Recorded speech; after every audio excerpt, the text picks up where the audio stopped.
बेटा please. Yes, तो हमारा जो टॉपिक है वो बीच में ही डिस्टर्ब हो गया है, ठीक है। उसके लिए हम लोग जो है वापस से नॉन कॉर्पोरेशन जो है उसको एक्सप्लेन करेंगे, ठीक है। नॉन कॉर्पोरेशन मूवमेंट जो था ये भी लॉन्च एक प्रोग्राम था जो कि 1920 के अंदर लॉन्च किया गया था, और leader like C.R. Das had the mental reservations, but the Gandhiji called for the sacrifice and the renunciations appear to his ambitious technology, and the non-cooperation movement is support of the Khilafat as well as for the Swaraj was started। ध्यान से समझिए, non corporation का जो main purpose ये था वो British जो company जो थी, जो ब्रिटिश रॉयल जो था, जिसने भारत के ऊपर उस समय अपना आधिपत्य जमाया हुआ था, तो गांधी जी ने एक 1920 के अंदर इस प्रोग्राम को लॉन्च किया, जिसमें सभी से ये कहा गया था कि हमको जो है इस गवर्नमेंट को सहयोग नहीं करना। या सहयोग से मतलब है कि हमें उसके स्कूल, उसके जॉब, इन सबको हमको बायकॉट करना पड़ेगा, और जो विदेशी जो कपड़े आ रहे हैं, यानी जो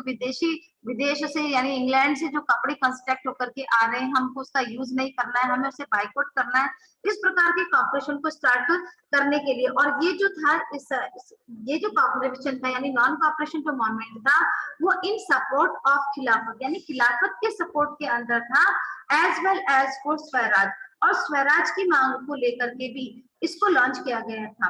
At the Calcutta session of Congress in September 1920, Gandhiji convinced other leaders to the need to start a non-cooperation movement in support of खिलाफत। सबसे पहले तो ये खिलाफत जो आंदोलन हुआ था उसको सपोर्ट करने के लिए इसको लॉन्च किया गया था, और गांधी जी ने 1920 के अंदर दूसरे और भी जो लीडर थे उनसे कन्विंस्ड किया, उनसे अपील भी की गई थी कि वो इस प्रकार के जो मोमेंट है उसके अंदर आए, मिले और इसे सपोर्ट करे, क्योंकि ये जो मोमेंट है वो उन्होंने खिलाफत के सपोर्ट में बनाया। ये सारे डिस्कशन जो है वो महात्मा गांधी ने अलग जो लीडरशिप थी इन लोगों से भी इसके बारे में रिक्वेस्ट भी किया कि वो आकर के इसको ज्वाइन करें, and the decide to start the satyagraha on Khilafat issues. और उन्होंने सत्याग्रह और खिलाफत इन दोनों से क्रिएट जो इश्यूज हुए थे उनको भी इसके अंदर डिस्कस किया। और नॉन कॉर्पोरेशन जो मूवमेंट था was the first most best political movement under the Gandhiji in the famous book Hind Swaraj. ध्यान से सुनना, non corporation movement was the first most best political movement. ये पहला मास बेस्ड पॉलिटिकल मूवमेंट था जिसको गांधी जी ने अपनी फेमस बुक हिंद स्वराज में 1909 के अंदर ही इसके बारे में उन्होंने लिखा था। और Mahatma Gandhi declared that the British rule was established in India with the cooperation of Indian and had survived only because of the cooperation in Indian refused to cooperate. British rule in India would be accomplished within 1 year and Swaraj would come। यानी इन्होंने बोला कि जो British company जो है वो भारत को cooperate करने के लिए यहाँ बिजनेस करने के पर्पस पर आई थी, लेकिन धीरे धीरे वो जो है इंडियन सिविलाइजेशन जो थी उसको वो रिफ्यूज कर रहे थे। धीरे धीरे उन्होंने हमारे यहाँ पर आकर के अपने शासन को लॉन्च कर दिया, और ब्रिटिश रूल जो था वो उसको लेकर के पूरे 1 साल तक डिस्कशन चलता रहा। उसके बाद में स्वराज जो था उसको लाने का सोचा। The Congress pass the resolutions in the Calcutta session September 1920. The gain maximum success Mahatma Gandhi pauses and stage to stage and strategy implementation for the moment। इस मोमेंट के लिए कुछ इम्प्लीमेंटेड जो थे वो महात्मा गांधी ने लोगों के सामने रखा। The moment had to begin with the surrender of titles, honors and the honorary posts by the people, planned to shun or boycott civil services, army, policies, British courts, legislative assembly, schools, and the colleges and British goods. Or the British goods were be replaced and the domestic goods Swadeshi to promote to native cottage industries. In case of the government suspension, civil disobedience movement will be launched। यहाँ कहने का मतलब ये था कि ये जो जितने भी व्यू पॉइंट बताएं उसके अंदर ये कहा गया था कि पीपल जो है अपने आप को सरेंडर करें, ठीक है, इन ऑनर ऑफ टाइटल्स यानी जो भी उन्होंने टाइटल दिए उसको, ऑनर के अंदर वो सरेंडर करे, वो जितनी भी सिविल सर्विसेज है, आर्मी है, ब्रिटिश कोर्ट्स है, लेजिस्लेटिव असेंबली, वहां से बाइकआउट कर दे, ब्रिटिश के जितने भी अच्छे कॉलेजेस हैं, स्कूल जो है उनसे बाइकआउट कर दे, वो वहां पर शिक्षा ग्रहण ना करे, या वहां पर कोई जॉब कर रहे हैं तो वो उसको ना करे। उसके अलावा उन्होंने ये भी बोला कि जो भी हमारे यहाँ का जो स्वदेशी जो प्रमोट है, हमारे स्वदेश यानी स्वदेशी चीज को ही अपनाए, चाहे वो कोई सा भी प्रोटेक्शन हो। तो इस प्रकार की जो रिक्वेस्ट जो है वो यहाँ पर महात्मा गांधी ने जो जितनी भी पॉपुलेशन ऑफ इंडिया जो थी उनके सामने रखा, जिसका मेन जो मोड था वो खिलाफत थी, और एक और मोमेंट था जो कि स्वराज, यानी स्वराज के चक्कर से भी उन्होंने इस मोमेंट को लॉन्च किया था। ठीक है, अभी तक का जो ये टॉपिक है वो डेफिनेटली समझ में आया होगा। अगर इफ एनी क्वेरीज तो मुझे हाथों हाथ बता दीजिए, मैं इसको वापस एक्सप्लेन कर दूंगी। Any problem? No ma'am. Any problem? No, okay. ये सलोनी सुमन 2-3 दिन से आने लगी, ठीक है। 10th, हाँ उसके yes, no any problem have you. देखिए नॉन कॉपरेशन मोमेंट से रिलेटिव क्वेश्चन जो है वो पुट होता ही होता है, ठीक है। फिर आता है different strands with the moment, यानी ये जितने भी मोमेंट्स किए थे उसमें क्या डिफरेंट थी। तो नॉन कॉर्पोरेशन और खिलाफत मोमेंट ये बिगेन हुआ था जनवरी 1921 के अंदर, और जितने भी वेरियस सोशल ग्रुप जो थे पार्टिसिपेट इन द मोमेंट, तो जितने भी सामाजिक समुदाय से संबंधित जो ग्रुप थे उन्होंने इसके अंदर पार्टिसिपेट किया, और there one specific application and all of the responded to the call of Swaraj, but the term of mean different things are different people। लेकिन अलग अलग प्रकार के लोग होने से अलग अलग प्रकार की सोचें हुई। कई लोग जो थे स्वराज को प्राप्त करने के लिए इन मोमेंट्स के अंदर इन्वॉल्व हुए, तो ऐसा इन्वॉल्वेशन जो था केवल स्वराज के लिए था। तो इस प्रकार के डिफरेंसेस जो थे वो अलग अलग व्यक्ति के अलग अलग व्यूअर्स के आधार पर थे, अलग अलग जो थिंकिंग थी। तो जो लोगों की जो अलग अलग थिंकिंग थी वो यहाँ थोड़ी सी प्रॉब्लम क्रिएट करने लगी थी, ठीक है। उसके बाद हमारे पास में आता है the moment in the town, यानी पहले तो ये मोमेंट जो है वो लॉन्च हुआ, ठीक है। लॉन्च होने के बाद में इसमें number of peoples, number of categories के जो व्यक्ति है उनको यहाँ पर जो है सबमिट किया गया, ठीक है। उसके बाद में उसके बाद में जो ये जो मोमेंट थे वो किस प्रकार से टाउनशिप में, यानी एक तो होता है रूरल एरिया, रूरल और अर्बन के बीच की जो कैटेगरीज होती है वो कहलाती है टाउन्स, ओके। तो टाउन्स जो था, यानी the moment start with the middle class participation in the cities, धीरे धीरे सिटीज के अंदर जो मिडिल क्लास मध्य वर्गीय जो परिवार थे वो भी इन मोमेंट्स के अंदर इंटरेस्ट लेने लगे, and thousand of students left the government controlled school and colleges. जितने न्यू जनरेशन के जो लीडर्स थे, स्टूडेंट जो थे, जो जनरेशन थी, उन्होंने जो गवर्नमेंट यानी जो ब्रिटिश गवर्नमेंट जो थे उनके कॉलेजेस और स्कूल उनको छोड़ दिया। Head master and the teachers resign the end the lawyer gave up their legal practice, और वहां से जो भी इंडियन सिविलाइजेशन से जो बिलोंगिंग जो भी टीचर्स थे, जो लेक्चरर्स थे, जो हेड मास्टर्स थे, उन्होंने भी वहाँ के जो कॉलेज और स्कूल जो थे वहां से अपना रेजिग्नेशन जो है वो सबमिट कर दिया। उसके बाद जो हमारे यहाँ से रिलेटिव जो लॉयर थे उन्होंने जो ब्रिटिश कोर्ट जो बने हुए थे उनसे अपनी लीगल प्रैक्टिस जो थी उसको भी छोड़ दिया, और सब ये लोग सब छोड़ करके इन मोमेंट के अंदर लग गए।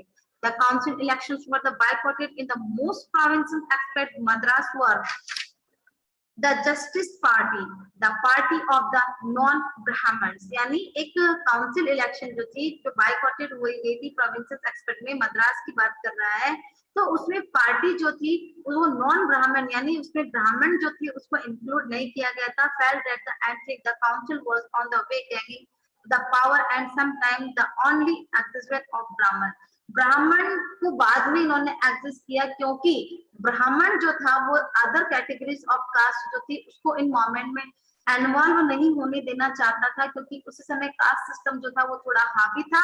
इसीलिए इसको कुछ समय के लिए एक साइड में लिया और महात्मा गांधी ने हमारे जितने भी कैबिनेट्स, हमारे जितने भी सामुदायिक जो जाति से संबंधित थे, उन सबको इन मूवमेंट्स के अंदर जो है वो इन्वाइट किया कि वो आकर के इसको ज्वाइन कर सकते हैं। फिर इसका जो इकोनॉमिक जो effect of the non corporation movement, यानी ये जो नॉन कॉर्पोरेशन जो मूवमेंट हुआ था, इसका इकोनॉमिक इफेक्ट यानी वाणिज्यिक प्रभाव जो था वो क्या पड़ा। सीधी सी बात है कि जब नॉन कॉर्पोरेशन का मतलब था कि चाहे आप स्कूल में काम कर रहे हो या आप सरकार यानी ब्रिटिश सरकार के किसी भी लाभप्रद पर, यानी आप किसी जॉब में हो, आप किसी स्कूल में हो, या आप उनसे रिलेटिव यानी उनकी पेमेंट पर आधारित अगर आप कोई काम कर रहे हो, तो गांधी जी ने नॉन कॉर्पोरेशन के माध्यम से उससे बाइकआउट करने के लिए कहा और लोगों ने इसको बाइकआउट भी किया। जब बाइकआउट किया तो बहुत बड़ा एक इकोनॉमिक जो फैक्टर था वो यहाँ सामने आया। जब लोगों के पास में इनकम सोर्सेस ही नहीं थे, तो वो कैसे अपने परिवार की फीडिंग करेंगे, तो ये एक प्रॉब्लम बन करके यहाँ पर आया। तो उसको हम यहाँ डिस्कस करते हैं। The effects of the non corporation on the economic front were the dramatic. ये एक बहुत ही ड्रामे से रिलेटिव एक इकोनॉमिक फ्रंट जो था, इफेक्ट था, वो हमारे सामने आया। फॉरेन गुड्स वर बाइकआउट, जितने भी विदेशी जो गुड्स थे, सामान जो थे, उसको हमने त्यागा, ठीक है। Laffer shops picked and the foreign clothes were burn. इसमें क्या हुआ कि जो जहाँ जैसे हमारे यहाँ के इंडियन सिविलाइजेशन के जो लोग हैं, जिन्होंने ब्रिटिश जो गुड्स है, सामान जो है, उनको ला करके उसकी शॉप खोल रखी है, तो उसको परमानेंट पिक्टेड किया गया था। और जो हम जो फॉरेन जितने भी हमने पहले यानी प्रीवियस टाइम में हमने जो भी विदेशी कपड़े जो है उनको खरीदे हैं, तो उनको गांधी जी ने जो है उनको बर्न यानी जलाए, यानी विदेशी कपड़ों की होली जलाई गई। And the import of the foreign clothes declined to half between 1921 to 1922, and its value dropped from 102 crore to 57 crore rupees. इससे ब्रिटिश जो था वो काफी इफेक्टेड हुआ। इससे जहां ब्रिटिश का जो वैल्यू था वो 102 करोड़ था, वो आकर के 57 करोड़ रुपीस के आकर के अटक गया। तो आपको इससे अनुमान हो गया होगा कि जो इकोनॉमिक इफेक्ट जो था वो कितना पड़ा। In many places, merchants and traders refused to trade in foreign goods and the finance foreign trade. बहुत सारे ऐसे व्यापारी थे, ऐसे ट्रेडर्स जो थे, उन्होंने क्या किया कि जो उन्होंने भी रिफ्यूज किया द ट्रेड, जो फॉरेन सामान जो थे उनसे रिफ्यूज किया, और जो उसकी वजह से उनको फाइनेंशियल जो प्रॉब्लम है उसका सामना करना पड़ा। एज द बाइकआउट, उन्होंने जब परित्याग यानी बाइकआउट किया, तो spread the people began the respective imported cloth wearing only the Indian one. Thus the production of the Indian textile mill and the handloom work.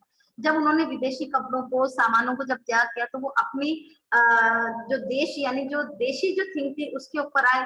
तो देशी थिंग जो थी वो उनको थोड़ी महंगी पड़ी। क्यों? क्योंकि हमारे यहाँ पर टेक्नोलॉजीज कम थी। हमारे यहाँ का बना हुआ जो कपड़ा था, है ना, हैंडलूम का जो टेक्सटाइल मिल था, उसको गांधी जी ने उसको यूज करने के लिए लोगों को प्रोत्साहित किया, लेकिन उसकी कॉस्ट ऑफ जो थी वो विदेशी कपड़ों की अपेक्षा ज्यादा पड़ती थी, क्योंकि हमारे यहाँ पर टेक्निक नहीं था, लेबर ज्यादा लगता था, और साथ ही साथ हमारा जो सामान था, देशी सामान जो था, उसी पर कंसंट्रेट करने के लिए गांधी जी ने जो है वो लोगों को इस और मोटिवेट किया। फिर आया है स्लोविंग डाउन ऑफ मोमेंट। फिर धीरे धीरे ये जो मोमेंट था वो किस प्रकार से डाउन उस पर चला गया। तो the moment in the cities gradually shot down for a variety of reason. ऐसे कई कारण थे जिसकी वजह से ये डाउन प्लेसेस पे जाता गया।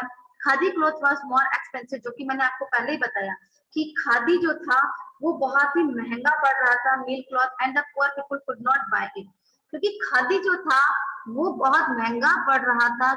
हमारे यहाँ पर जो रॉ मटेरियल है यानी जो कपास है वो तो काफी था, लेकिन उससे थ्रेड बनाना, थ्रेड बना करके उसको प्रोसेस पर डालना, प्रोसेस पर डालने के बाद उससे कपड़ा बनाना, ये बहुत बड़ी क्रिटिकल कंडीशन थी एक तरह से, क्योंकि इस पर एक्सपेंडिचर ज्यादा आता था, एक्सपेंडिचर ज्यादा आता था, तो वो जो चीज है वो उनको थोड़ी महंगी पड़ती थी। तो उसकी वजह से जो गरीब व्यक्ति था वो उसको खरीदने में असक्षम था, क्योंकि उसके पास इतना पैसा नहीं, अगर वो सारा पैसा इस क्लॉथ के ऊपर, अपने वेयर के ऊपर कर देगा तो वो अपने फीडिंग हैबिट्स को, अपने परिवार को कैसे पालेगा। तो ये समस्या जो थी उसकी वजह से ये थोड़ा सा जो मोमेंट था वो पीछे हटने लगा।